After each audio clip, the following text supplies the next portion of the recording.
Many shades of pink and black health.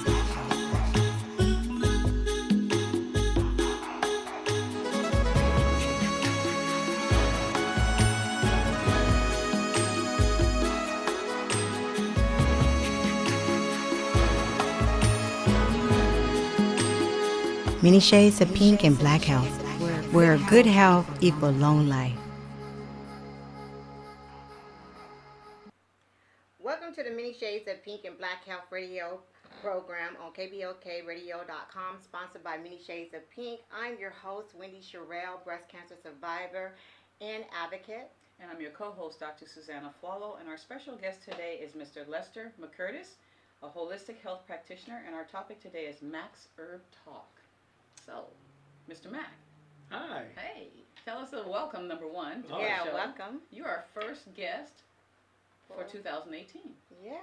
Hey, excited to be here and very appreciative that you all are having me as your first guest and on your show. On your show. So we should just dive right in and tell us a little bit about yourself and, you know, your background, and about your family, that sort of thing.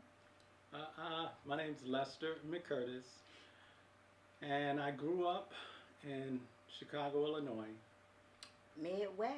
I consider myself a foodie, a raw foodie, pescatarian with a regimented diet. I'm a holistic health practitioner, I'm an educator, and I also a broadcaster, Mac's Herb Talk. So you know you don't have to tell the audience what a pescatarian is. You Right. can't We throw those can't big words nerds out out and there. expect people to understand that. Also, are you married? Do you have any children? Siblings? You know, we want to get all Anything in you wanna this, share all with in us? your business. Okay. I am married. Okay. I grew up in a family of 10 Wow. Okay. in Big Chicago. Right now, I lost 2 brothers along the way, kind of early. I lost my oldest sister, and not too recently, I lost my younger sister.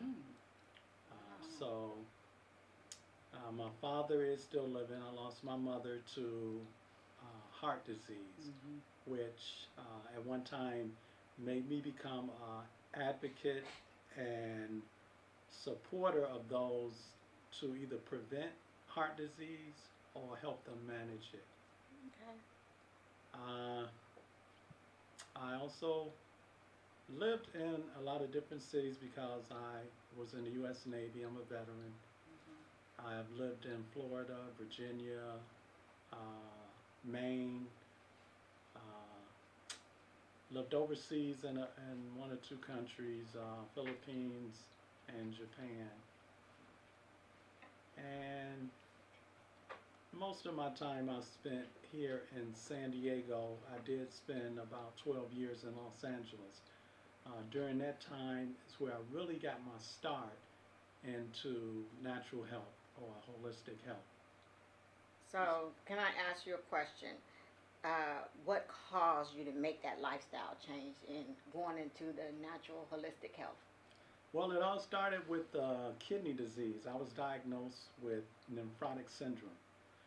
And I was driving from California to Virginia to see a friend of mine. Okay. And it just devastated me. While I was driving along, I think I was somewhere around Indiana, I just looked down at my feet and I noticed they were swelling up. My feet were swelling up so big it looked like I had elephantitis. Wow. I mean, and it just kept going up my ankles, up my legs, my thighs. I mean, before I knew it, I started out weighing 150 pounds. In 48 hours, I was weighing 270 pounds. Wow. And I was like 25. It was in the prime of my life, I feel. I mean, I was really into partying and getting out there. I was eating probably anything that you'd put on a plate and drinking everything except water. Water was something I didn't drink. I drank Kool-Aid, I drank soda, I drank tea, milk, anything except plain water. And that's what really it just devastated me. So that means that you was eating everything on the pig. Oh, pig and more. It wasn't too many things I would refuse and during that time. Okay. So what I did, this was such a shock to me. I just couldn't believe it. I said, I cannot accept this. I will not accept this. And that was my start into holistic health. Mentally, I prepared myself and I said, I cannot accept this. And by following along with that, I reinforced it by not buying any clothes to fit me because I could not no longer fit into my pants. I had to buy new shoes because my feet couldn't fit in them. I refused to buy any clothes that would fit me properly. So I just wore vests. I had vests and I had jackets. So when I was able to get out of the hospital, because I stayed in the hospital 2 months, but I basically stayed in the bed almost a month with this kidney disease. And I was in the Navy at the time, Portsmouth Naval Hospital. And in the Navy, they have something what they call Cinderella Liberty. So once my body, I was stable enough and doing well enough to not be in the bed, I was able to leave the hospital, but I had to be back before midnight. So I would wear all these big clothes and these vests, and I would hide behind my friends in the clubs. When I still had to go out and dance and party, I would hide behind my friends so no one would see how big I was because I felt really ashamed of who I was then. I just couldn't accept that. Mm-hmm. So I have a question though. Obviously, this drive across country and this immediate swelling of your lower extremities with this fluid, you went to the hospital, they diagnosed you with a kidney disorder. They obviously probably gave you some IV Lasix, a diuretic to take some of the fluid off, and then started adjusting your diet, a renal diet, something like that to help rehab your kidneys and take some of the excess fluid off. So what was the plan after that when you actually worked yourself back to some health and being in the hospital 2 months? What was the plan after that to prevent you from having problems with your kidneys again? Well, I took the long, slow path, I guess, that most people don't like, especially Americans don't like to take. I did it the long, hard way. First, when I was able to get out of my bed, because I had all kinds of questions to my doctors. Why did this happen to me? How did this happen to me? Mm-hmm. You know, what caused this to happen to me? And they didn't have the answers that I wanted to hear. So I said, you know what? I'm going to go in and get my own answers. I went into Portsmouth Naval Hospital Medical Library where the doctors go and they research stuff. And I started learning about my illness, nephrotic syndrome. Mm-hmm. And after getting out of the hospital, being on, like you say, diuretics, I was on water pills, I was on prednisone. It took about 2 years. I was on prednisone and going through all the side effects of it before I really could start doing anything else to change my life. But the start was in the Naval Hospital there in Portsmouth, reading about nephrotic syndrome. And once I got out, I learned that water, stress, number one, was the cause of my illness and not drinking enough water. So I said, from this day on, I am going to have a bottle of water. Everywhere I go, I got to have a bottle of water. Mm-hmm. And that is what I feel caused my illness or disease. And I just kept going from there. I didn't stop. Mm-hmm. I kept on going to seminars, going to lectures, learning about health and natural health because that was something that I felt was going to help me. Because every time being in the Navy, I was always seeing the different doctors and they always gave me pills, gave me all the medications, which to me was not helping me at all. And I no longer wanted to take all the medications and pills that they were giving me. Mm-hmm. So I got introduced to herbs from a friend of mine. Well, first I got introduced to herbs. It was a product called CKLS, and Dr. Goss is the proprietor of that. Yeah. And I wanted to try to find out more and more about this CKLS because it's supposed to help clean the colon. But the young lady that introduced me to CKLS was she had a hair salon, and she just didn't have time.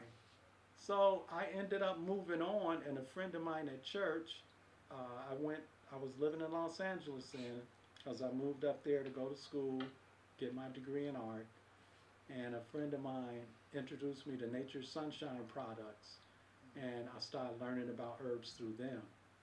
And at that time, Nature's Sunshine products had all kinds of schools, seminars, and ways that you can learn about the body and how herbs affect the body. And not only with what they had, I had an upline manager that really schooled us and helped us and taught us about the herbs in the body, because she was a retired teacher, and she was so dedicated to teach her downline, the people under her, about herbs in the body. She built a classroom that held 50 people behind her house, because her husband was a contractor, and she built that for us. And every week on Thursday I would find myself there learning about herbs. Okay. I have a question. Can you tell our audience what is a holistic practitioner? A holistic practitioner is a person that practices alternative or natural medicine by means of using the entire body, the whole body. That's what holistic practitioners do. If you say have a cold, let's take like Wendy was saying, she felt a little congested. Yeah. So my head. instead of just saying, okay, here, take these aspirins, 2 aspirins or whatever, or cold medicine, and see me tomorrow, as a holistic practitioner, we would sit down and have a very in-depth conversation and find out, okay, how were you feeling before you noticed this going on in your head, Wendy? Or how do you sleep at night? Or we would talk about things, how has your life changed since, you've had this head congestion? And we would take all of those things, and it's like a real long assessment that you do. And we'd write those things down, and that would help us to get to how we're going to give her a remedy to help that congestion. Okay. So it seems like how you do the long survey or the in-depth of asking the person the questions is similar to how a regular medical family doctor would assess a patient. Somewhat.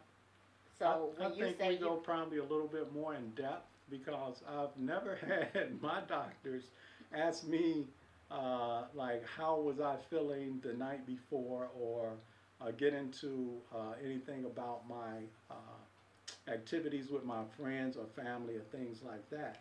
Especially something like a cold. You haven't seen Dr. Afalo then. Okay. I was going to say, just as all holistic providers are not equal, neither are all healthcare physicians and nurse practitioners and physician assistants are equal. So there are some that I wouldn't even go to myself. But right. There are some that truly care, and they do want to take a good in-depth history and get more information. So I understand that, but probably in your practice you also have more time.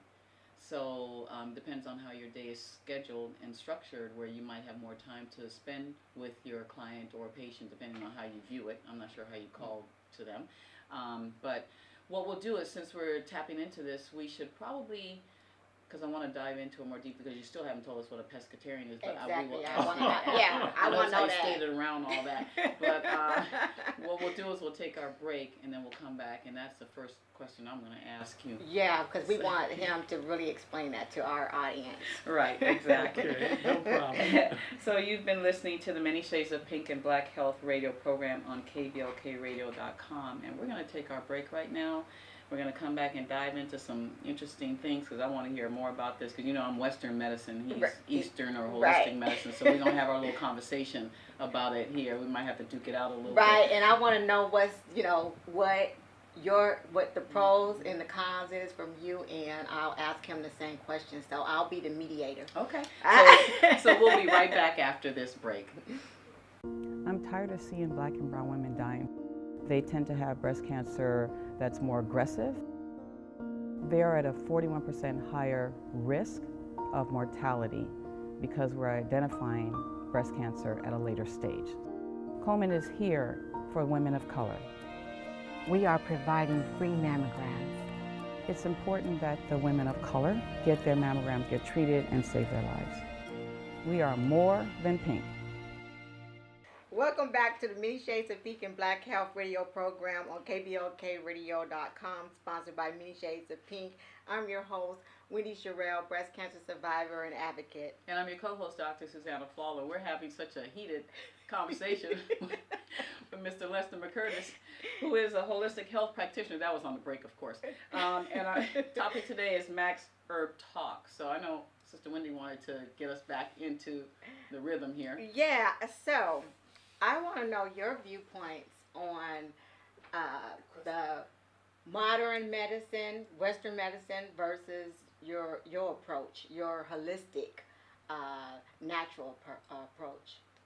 Okay, so do you want a pescatarian? I think we Yeah, were saying that. we can okay. start with that. Yeah. We'll start with what is. Yeah. Okay, A a pescatarian. pescatarian basically is the type of vegetarian that eats only fish as a meat. The only meat that I eat is fish. Everything else that I eat basically is vegetables, grains, things of that sort. But I eat no other meat except fish. So that makes me a pescatarian. And I also say I was a raw foodie, which means raw or live food is the type of food that's not cooked. So let's say, for instance, I like this dish which is called a cucumber salad.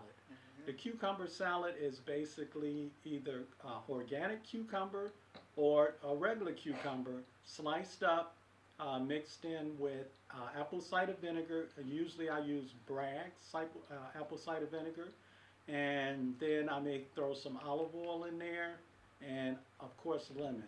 And then I may put some herbs in there, something like some of the herbs in there. I can't think of it right off. But that's basically raw food, food that isn't cooked. And there's a number of different types of dishes that I could talk about and get into. But I think these ladies want to go another route right now. Well, also, what can you tell our audience when you say fish? Can you give them the different types of fish that you eat? Oh, but of course. Yeah. Mostly I try to eat cold water fish Okay. because cold water fish are the best type of fish to eat. For example, I don't eat catfish because catfish are scavengers. They tread around the bottom of the ocean, eat all of the junk or the waste that other fish and other creatures of the sea put out. So I don't want to put that crap in my body. The same with other types of fish or creatures like crabs and Shoot, crab good. crabs and shrimp and lobster. All of them crawl around on the bottom of the ocean and they all eat the junk, the feces of other fish and other animals in the ocean. So I don't want to put that in my body. So when you eat cold water fish tend to have a very high amount of omega-3 fatty acids. And omega-3 fatty acids are very good for the body. I'm sure Dr. Follow can attest, let's say arthritis.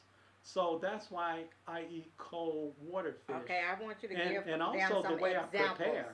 Some examples. Okay, the Give way them I- the names of these cold water fish. Okay, cold water fish, for example, are trout, which I love, cod, roughy, all the types of roughy. You get orange roughy. Orange roughy, I like. That's one of my favorites. And there's a lot more halibut, tuna. You can get into salmon. But nowadays they're doing a lot of farming, and you have to be careful of farm fish. So I say cold water fish, and if you want to go a step further, you get wild caught. Because wild caught, you know, they're not farmed. And the thing with farming, they get into using antibiotics and different things to keep the bacteria down in the pool where they farm them. And you know, you have to be careful of that because they're using all of these chemicals on the fish and farm fish. So I stay away from farmed and use wild caught and just make sure they're cold water. And as long as you're broiling or baking your fish, that's the best way to cook it. But the ultimate way I feel to cook it is in a Jetstream oven. I use a Jetstream or a New Wave oven because it only cooks your food with warm air. And that way you're not putting the different oils, you're not deep frying. Funny thing, when I went to see my cousin in Ohio, she told me, "Oh, I got this fish place you just gotta love. Oh, you gotta love it." And I said, "Cuz, you know, maybe not." She said, "Oh, come on, let's go." And she didn't understand that I don't deep fry my fish. And of course, they was handing out deep fried fish dinners by the hundreds. And I said, I can't eat here. And she said, maybe they'll bake it. And I asked them, "Do y'all bake or grill your fish?" And they said, "No." And I said, "Okay, see, this is why I didn't want to come here." Okay, well, we're going to dive in deep on the question that your perspective on Western medicine versus holistic medicine. So I want your views on it, and then I'm going to ask my dear sister here her take on it. Okay. Well, I'll go back, I guess, and start with, like I said, when I was in the military and I saw a lot of doctors because I had a lot of different ailments and things. And most of the military doctors that I saw only gave me drugs. They gave me so many drugs, I became hooked on downers. I was taking Percocet, I was taking codeine #3, and it's something else I was taking. All of these at the same time I was prescribed because I had been in a few car accidents and I had serious, massive headaches. I believe they call them vascular headaches. And actually that was kind of a turn for me at that time when I went to the different doctors to try to get rid of these headaches. And one of them said, "You know what, I'm going to do something for you that's a little different." And they introduced me to this medical doctor that practiced hypnosis. And that medical doctor, which was a Navy doctor, and I couldn't believe it, showed me basically how to relax myself and stop my headaches before they even started. This was back in 1984. Since then, I have never had a headache since 1984. I learned how to relax my body and stop a headache before it even came on. And I had vascular headaches. So that is another thing in my life that really just catapulted me to alternative or natural medicine. Now, I know there are some good medical doctors out there, like Dr. Afalo. Unfortunately, I didn't have her to see when I was in the Navy. Okay, but so that's my short take on that, just that with headaches. Okay, so would you consider holistic herbs or natural healing as self-healing? No, it's not self-healing at all, and it really shouldn't be. Being a practitioner myself, I know I did a lot of things trial and error coming up. I did a lot of trial and error. I did a lot of experimenting, self-care, like you say, on my own. And I really wouldn't recommend that because you can actually kill yourself. I mean, the plant world, herbs are plants. And there are poisonous, dangerous plants out there, right?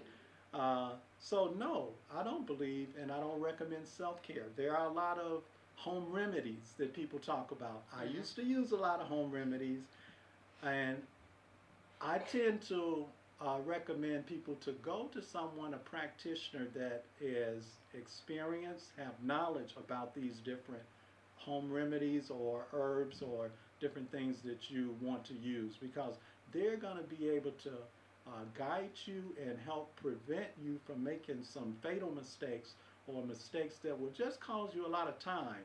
I tell people, some of my family members who are very resistant sometimes to some of my herbs and the way I practice, I say, you know, you spent what, a month trying to get rid of the flu, and I got rid of it in 24 hours. 24 hours. That's because I know what herbs to use. I know what modalities or different things that I need to do than the average person. You know, and I'm saying, you, all this money you've lost from work, you've been out for a month, and if you had came to me, I could have had you back within like 2 or 3 days. Okay.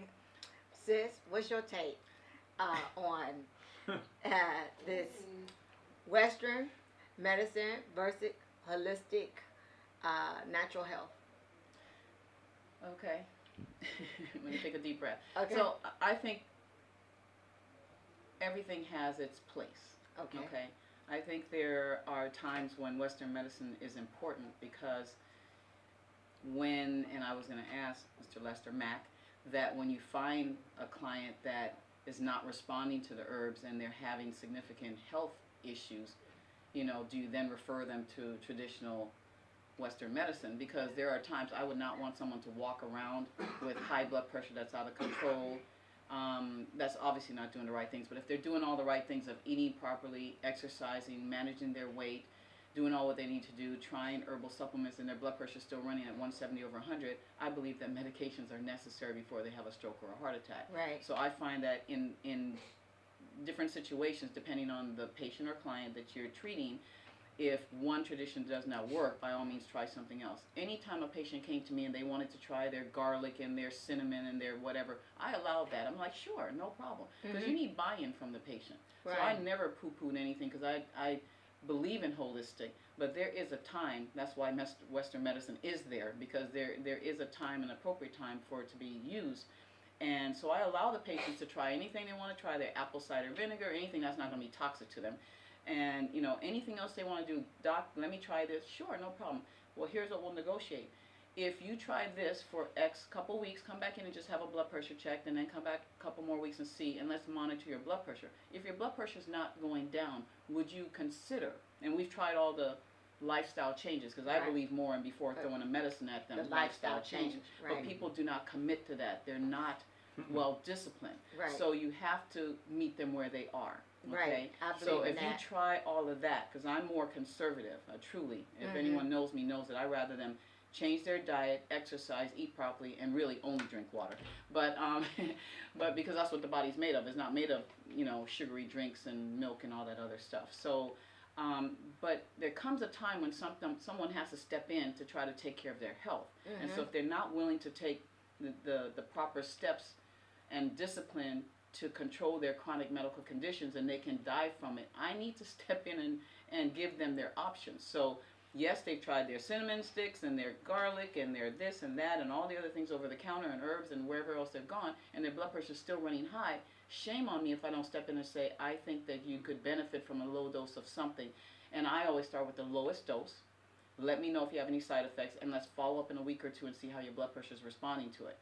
And if they're doing all the right things, then adjust it. And if they can get their weight down, because most of the time if they change their diet and get their weight down, they don't need the medications for Right. a certain condition. If I can interject here, that's why I said I recommend that people have a practitioner, a holistic practitioner, or someone that's certified in natural herbs. Just from what you're saying, they use their cinnamon sticks, they use their apple cider vinegar, and it don't work because self-care, like you were saying, Wendy, self-care don't always work. Exactly. I have over 20 years in natural health. How are you going to tell me you can go home and self-care with apple cider vinegar and take care of something versus what I do? That's why people end up seeing you, Dr. Afalo, because they are not going to practitioner, and that's what I recommend. Self-care, I don't believe works. That's like shaking the dice, you know. That's trial and error. You shaking the dice. You might come up 7, you might come up snake eyes. Who knows? You Well, know? I'm saying that the reason why I bring all this up is because so many people out there would choose when they have, a certain type of cancer, and they feel as though the holistic way will heal them versus them having chemo. And I feel that it depends on the individual. However, if I'm going to die from a cancer, and chemotherapy can help me rather than, um, something that is on the holistic, natural side. And I do realize that there's a big thing with chemo versus something that's on, you're having something that's natural. True. And so there's so many people that have died because they're trying to do it the natural way. And so I had a woman come up to me and tell me, you really need to be discussing with breast cancer. You need to be telling them that they need to stay away from chemo. I said, so you want me to tell them that go the natural way versus getting chemotherapy, which could, possibly save their life and cure it, or give them more of a longevity of life. Okay, if I can interject, there, there is this organization called the Cancer Control Society, which I connected with, and I believe this.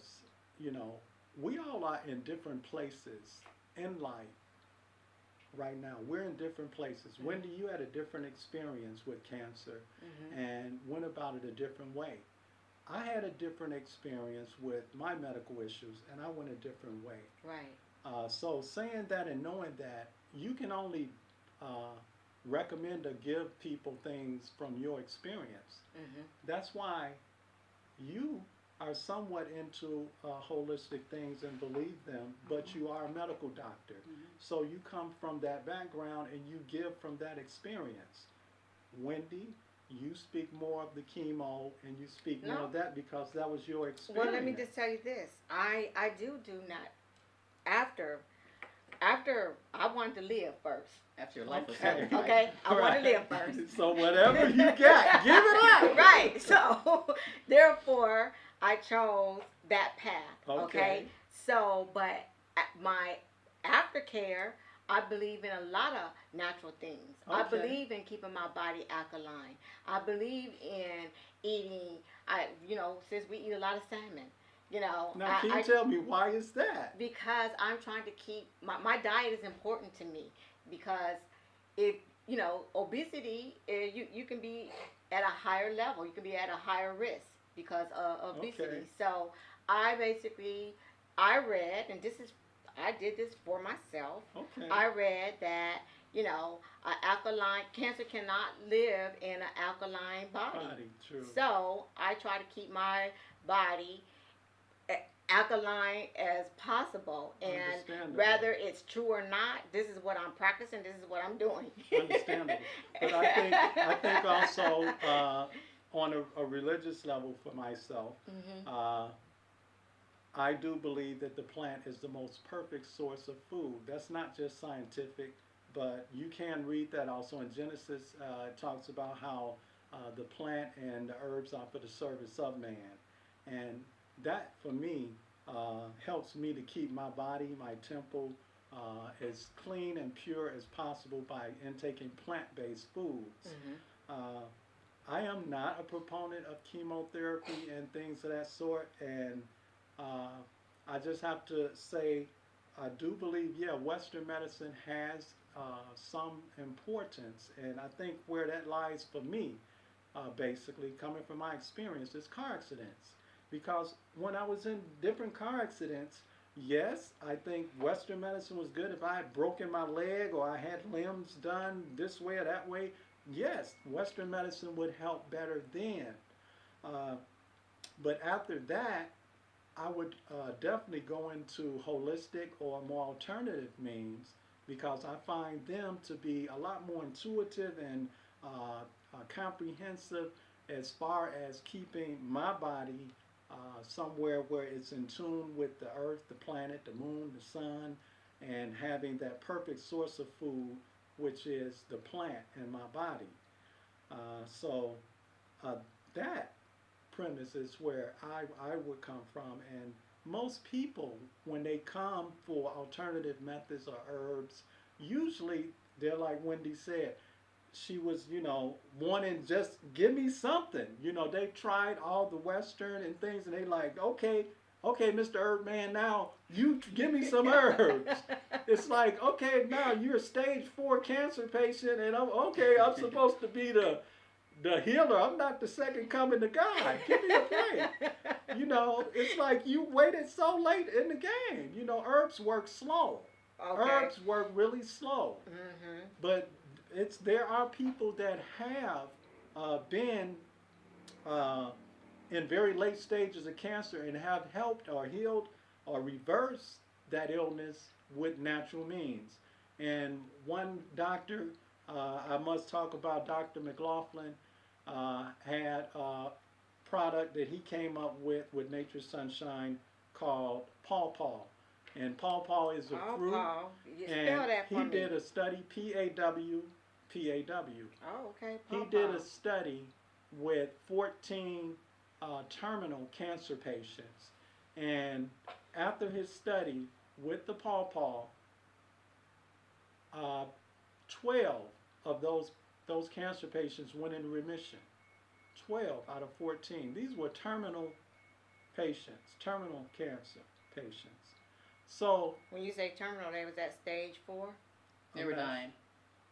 They were going to die. They were going to die. yeah. Okay. So that's just one instance. Like I say, I'm with the Cancer Control Society. I go there to their convention. They have an annual convention.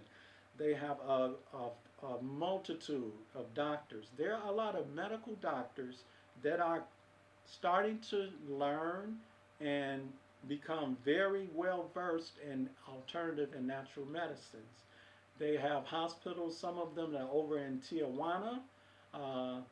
One young lady, because I am a broadcaster, I have my show, Max Herb Talk, and I talked to or interviewed Charlotte Gerson of the Gerson therapy. Some of you all may know, have heard of the Gerson therapy. She deals with people that has cancer. I've also talked to and interviewed different doctors that are part of the Cancer Control Society, and people that worked, medical doctors that got on the stage and talked about her journey with breast cancer and how she turned it around with just herbs and food. And she told us, she said, when I saw that I was diagnosed with breast cancer, I knew I was not going to use chemo and radiation. This is a medical doctor said this. Well, what was her reason? Did she have surgery? Yeah. Did she Well, have- she knew that the dangers of chemo and radiation, and she wasn't going to put it in her body. Okay, but I have a question. Did she at least take the cancer out with surgery? Or she let No, the she didn't. herbs She went. shrink down She the tumor? went along with diet, and she was doing trial and error pretty much, from what I understand. She was a speaker at the show. And from what I understand, it seemed like she was doing like kind of on her own and trying to research at the time too.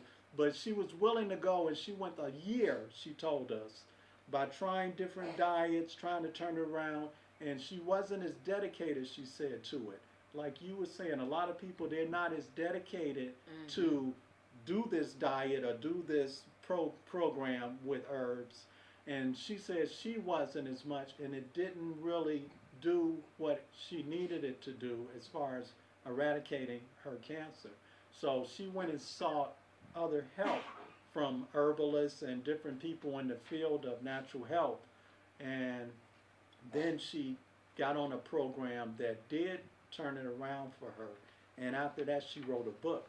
Okay, do you know what stage was she at? I don't know what stage had she to- was if at. it, because I know that it, if it's, she reversed it, her She cancer. reversed her cancer And- through diet, herbs, and other natural means.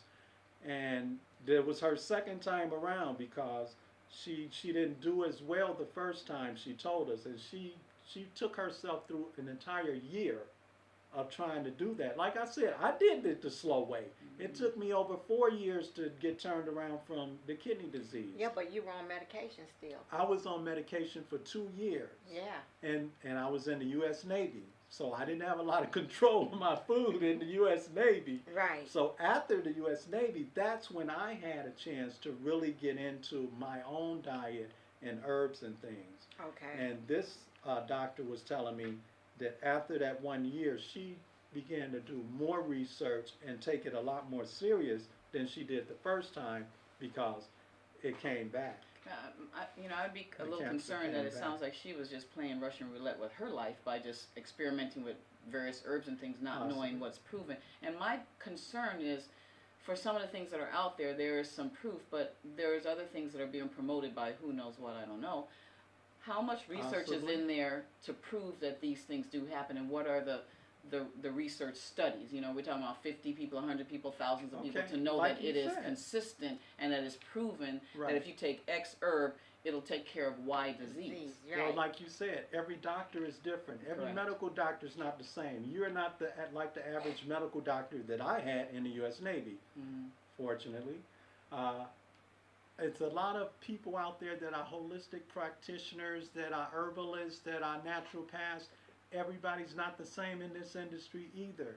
There are some that are just out there for the money. I'm going to tell you right now, yes, there's some out there for the money. It's a multi-billion dollar industry. Right. And those things are not cheap either. But there are people that are out there that want to help.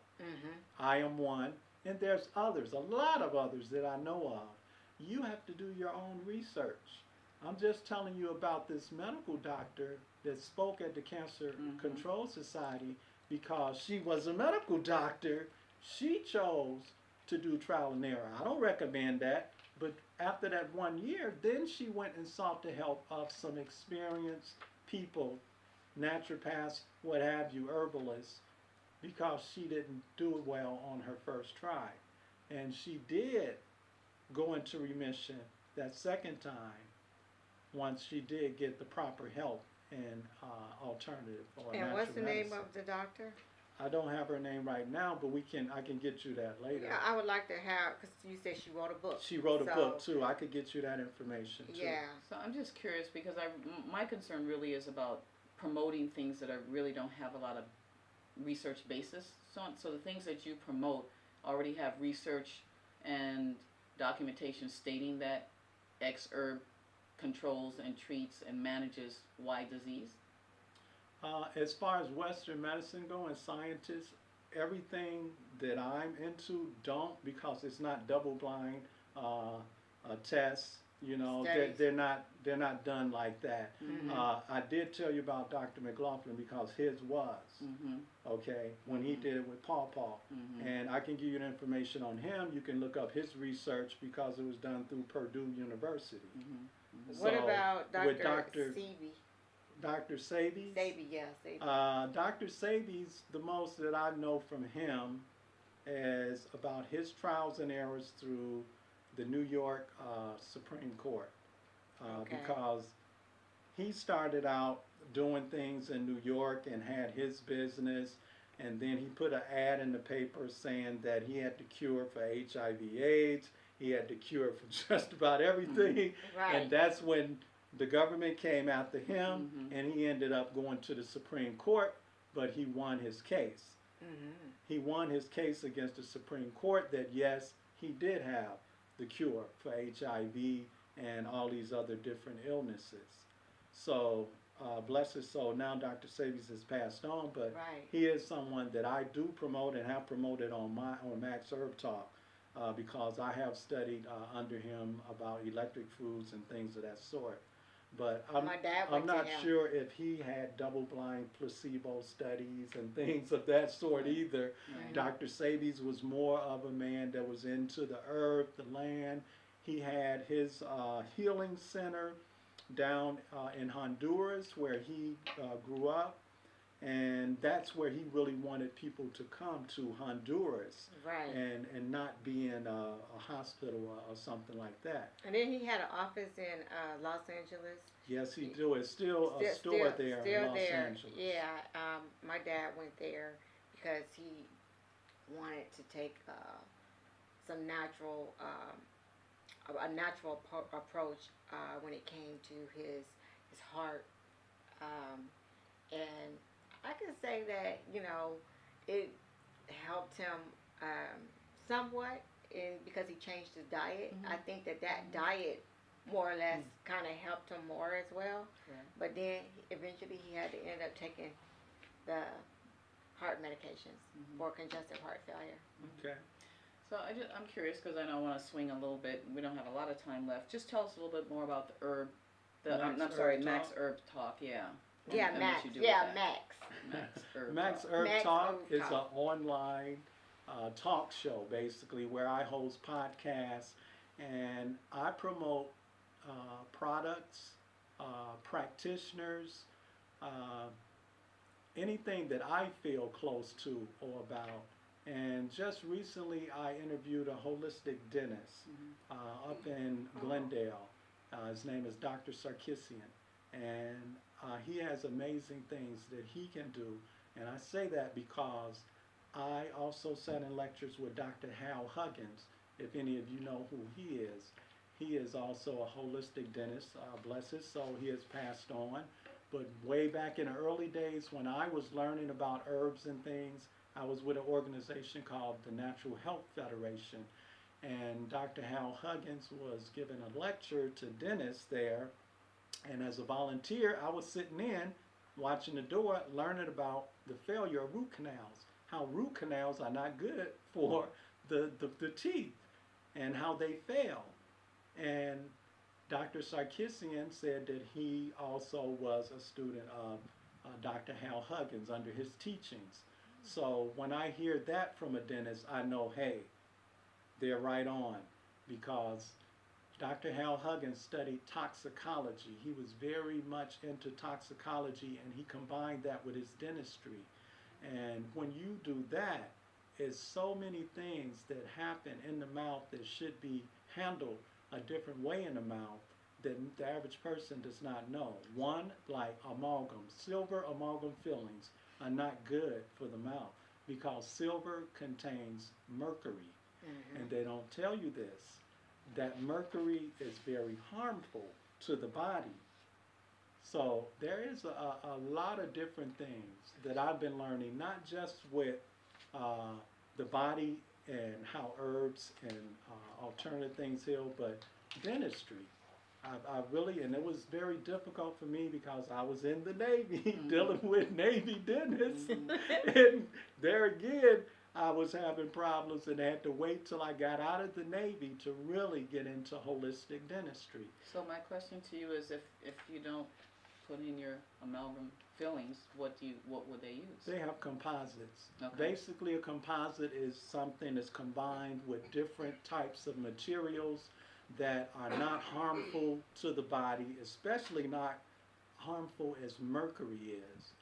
And composites are a lot what they call biocompatible. A lot of holistic dentists call themselves biocompatible dentistry, or they would just say they're holistic dentists. So there's a myriad of things, and me being in the Navy, I was what they call a whole technician at times, and I worked with different metals.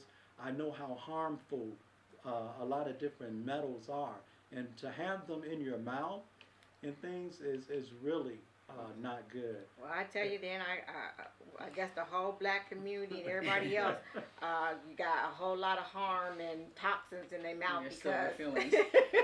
Yes.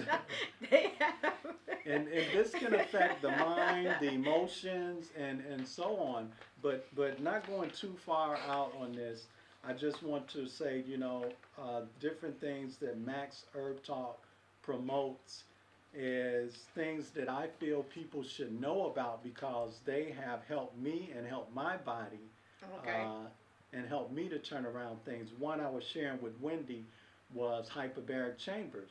she told me that she was at UCSD, and I asked her, did she know, from my understanding with some of the black nurses, UCSD has a hyperbaric chamber. And I told her I had a hyperbaric chamber last year that I was able to get put in my home, and at the time I had neuropathy in my right hand. I have a bulging disc, and basically that neuropathy, it was painful. My right hand, whole arm and hand was very painful. And when I got in the hyperbaric chamber for an hour each day, after 5 sessions, I had no more pain, no more neuropathy. I didn't even realize that I had turned this around, because I just continued to get in that hyperbaric chamber every day for an hour, because that was the therapeutic dose. So that's just one thing that hyperbaric chambers can do.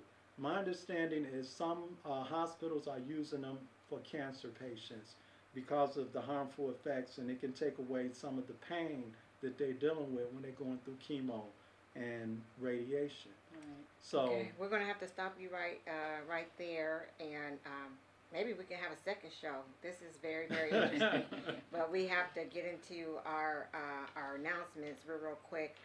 Join Kaiser and Coleman San Diego Circle of Promise at the 8th annual MLK Day on January 13th from 11 a.m. to 4 p.m. at the Martin Luther King Jr. Recreation Center, 6401 Skyline Drive, San Diego, California, 92114.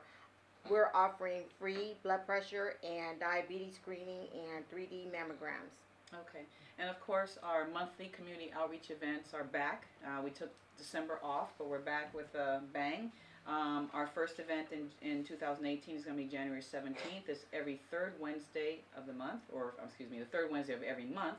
And so we're at Big Lots parking lot on Federal and Euclid, 1655 Euclid Avenue. We're there from 10 to 6, and we're going to have all kinds of services available to you. We will be sending out a flyer listing things, but we have all kinds of vaccines, of course, blood pressure, diabetes screening, 3D mammograms, HIV testing, hepatitis C testing, hepatitis A vaccine, flu vaccines, and various other things. We're actually going to have 2 things I'm excited about: dental screening, Yes. and also free mobile showers for our homeless population in the community, which will be really nice, and a few other things. So come on out. We'll be looking for you. Everything is free, and it is the third Wednesday of every month. So January 17th, we expect to see you out there. So Miss Wendy. Oh, okay. So, so we're gonna do. First of all, I want to thank you, Mr. Lester Mack, thank you. for coming Yes. today. Sorry we ran out of time. I knew the 37 minutes were going to run out quickly, but we will have you back, I promise. Yes. So you've been listening to the Many Shades of Pink and Black Health Radio program on KBOKradio.com. Sponsored by Many Shades of Pink. I am your host, Wendy Sherrill, breast cancer survivor and advocate. And I'm your co-host, Dr. Susanna Fall. Our special guest was Mr. Lester McCurtis, a holistic health practitioner. Our topic was Max Herb Talk today. Once again, thank you for coming, and thank you for listening to our audience. Be sure to tune in be sure to tune in every Sunday at 2 p.m. And for more information on breast cancer, visit the Coleman San Diego Circle of Promise website at www.colemansandiego.org. And have a wonderful weekend.